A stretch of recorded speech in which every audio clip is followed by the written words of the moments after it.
কিপটা দুলাভাই আমার কই শালিদেরকে নিয়ে একটু ঘুরতে যাবে বেড়াবে বউ শালি সাথে নিয়ে কোথাও যায় না। তো ভাবলাম যেহেতু এতদিন পরে দুলাভাই বাহির থেকে আসছে তো কোথাও যেহেতু নিয়েই যায় না বাসায় বানিয়ে খাওয়াই।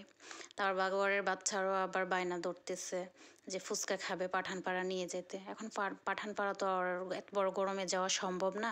এখন আপনারা বলতে পারেন পাঠানপাড়া কোথায়? এটা হয়েছে সরাইলের একটা বিখ্যাত জায়গা পাঠানপাড়া ফুচকা হাউস। খুবই জনপ্রিয়তা পাইছে এখানে। তো যাই হোক, আসসালামু আলাইকুম, সবাই কেমন আছেন? আশা করছি ভালো আছেন। আমিও আলহামদুলিল্লাহ ভালো আছি। তো মটরগুলা আমি সকালে ভিজিয়ে দিয়েছিলাম। তো মটর ভিজতে তো একটু সময় লাগে। তো যেহেতু সময়ের মানে সময়টা ছিল না তেমন, এজন্য আর বেশি ভিজানো হয় নাই, সিদ্ধ বসিয়ে দিয়েছি। তো ওই ফাঁক দিয়ে আমি মানে ওই যে মটরটা সিদ্ধ হতে হতে তারপর আমি তেঁতুলটা একটু ভিজিয়ে রেখে দিছিলাম, কারণ তেঁতুলটা একটু ভিজিয়ে রাখলে তেঁতুলের যে মাংসটা থাকে ওইটা খুব ভালো করে মানে বিচি থেকে সরে আসে। তারপর ওইটা আমি আলাদাভাবে রেখে দেওয়ার পরে আবার ভাবলাম যেহেতু সময় হাতে আছে তাহলে ফুচকাটা ভেজে নিই। তো ফুচকাটা ভেজে নিচ্ছি। তো এটা পানিপুরিও বলা যেতে পারে, আবার ফুচকাও বলা যেতে পারে। প্রসেসিং মানে দুইটারই একই থাকে, সেমই। ফুচকাগুলার থাকে একটু মানে হাতে বানানো, আর মানে পানিপুরিটা এটা একটু ইভাবে থাকে, কিনাভাবে থাকে। তো যাই হোক, আমি এখানে টকটা বানিয়ে নেব। তো যেহেতু আমি টকটা বানিয়ে নেব এই জন্য এইখানে তেঁতুল যে ভিজিয়ে রেখেছিলাম ওটা দিছি। তারপরে ধনেপাতা ছিল, তো ধনেপাতা বলতে যেটা বরমাজের পাতা বলি আমরা ওইটাই। তারপর চিনি দিয়ে ভালো করে ওইটা আমি ভিজিয়ে রেখে দিছি একটু মানে চিনিটা গলার জন্য। তারপর কামরাঙ্গা মরিচটা কেটে নিয়েছিলাম, কারণ কামরাঙ্গা মরিচ দিলে খুবই সুন্দর একটা ফ্লেভার আসে এই জন্য। তারপর আমি এখানে ঠান্ডা পানি মিশিয়ে দিচ্ছি। ঠান্ডা পানি দিলে মানে যেহেতু এখন গরম, পানিপুরিই বলেন আর ফুচকাই বলেন, এটা খাইতে খুবই ভালো লাগবে।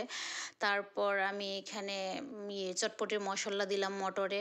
চটপটির মশলাটা ভালোভাবে মাখিয়ে তারপর আলু সিদ্ধ করে রেখেছিলাম ওই আলুটা দিয়ে দিচ্ছি। আলুটাও ভাঙা দিলে মানে মাখা মাখা হয়, মাখা মাখা হইলে মটরটা খেতে খুবই ভালো লাগে।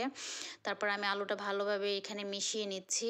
আলুটা মিশিয়ে নেওয়ার পরে আমি এখানে অল্প পরিমাণে শসা দিব, তারপরে কাঁচামরিচ দিব, তারপরে ধনিয়া পাতা দিব, তারপরে হয়েছে কাঁচা পেঁয়াজটা দিব। কাঁচা পেঁয়াজটা দিলে খুবই ভালো লাগে। তো আসলে আমি এখানে ডিমও ইউজ করব। তো এটা ভালোভাবে মিশিয়ে নেওয়ার পরে যে আমি ডিমটা দিছি, ডিমটা আর বিট করতে পারি নাই, কারণ এখানে আমাকে হেল্প করার মতো কেউ ছিল না ভিডিও করে দেওয়ার জন্য। তো এক হাতে আমি ক্যামেরা দিয়ে ধরে রাখতেছি, আরেক হাত দিয়ে ভাঙতেছি, মাখতেছি। এই জন্য মানে যাই হোক, আপনারা কিছু মনে করবেন না, কারণ আপনারা অবশ্যই বুঝতে পারবেন বা পারেন যারা ভিডিও বানান। তো মাশাআল্লাহ দেখেন টকটা কত সুন্দর হয়েছে। আসলে আমার সবচেয়ে ভালো লাগে যে বাহিরের টকটা এত মজা হয় না। বাহিরে তো অনেক জায়গায় খাইছি, অবকাশে খাইছি, ঢাকায় খাইছি, তারপরে হয়েছে আমাদের পাঠানপাড়া খাইছি, কিন্তু আমাদের মতো করে টকটা কেউ বানাতে পারে না। আমাদের হাতের টকটা এত মজা হয় বলার মতো না।